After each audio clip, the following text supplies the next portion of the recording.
ପାଟଣା ହାତୀ ଆକ୍ରମଣରେ ବୃଦ୍ଧ ମୃତ। କେନ୍ଦୁଝର ଜିଲ୍ଲା ପାଟନା ରେଞ୍ଜ ଅନ୍ତର୍ଗତ କେନ୍ଦେଇପୋଷି କାଜୁ ଜଙ୍ଗଲରେ ଏକ ଗୋଟିକିଆ ଦନ୍ତା ହାତୀ ଆକ୍ରମଣରେ ଜଣେ ବୃଦ୍ଧଙ୍କ ଜୀବନ ଯାଇଛି।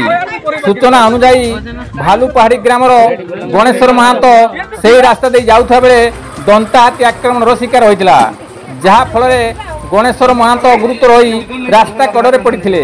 ସ୍ଥାନୀୟ ଲୋକମାନେ ଦେଖି ଉଦ୍ଧାର କରି ଆମ୍ବୁଲାନ୍ସ ଯୋଗେ କେନ୍ଦୁଝର ଜିଲ୍ଲା ମୁଖ୍ୟ ଚିକିତ୍ସାଳୟକୁ ନେଇଥିଲେ। ସେଠାରେ ଥିବା ଡାକ୍ତର ତାଙ୍କୁ ମୃତ ଘୋଷଣା କରିଛନ୍ତି ଏବଂ ବନ ବିଭାଗ କର୍ମଚାରୀମାନେ ମଧ୍ୟ ଘଟଣାସ୍ଥଳରେ ପହଞ୍ଚିଛନ୍ତି। କବିନ୍ଦ ରାଉତଙ୍କ ରିପୋର୍ଟ, କେଡି ନ୍ୟୁଜ୍ ଓଡ଼ିଆ।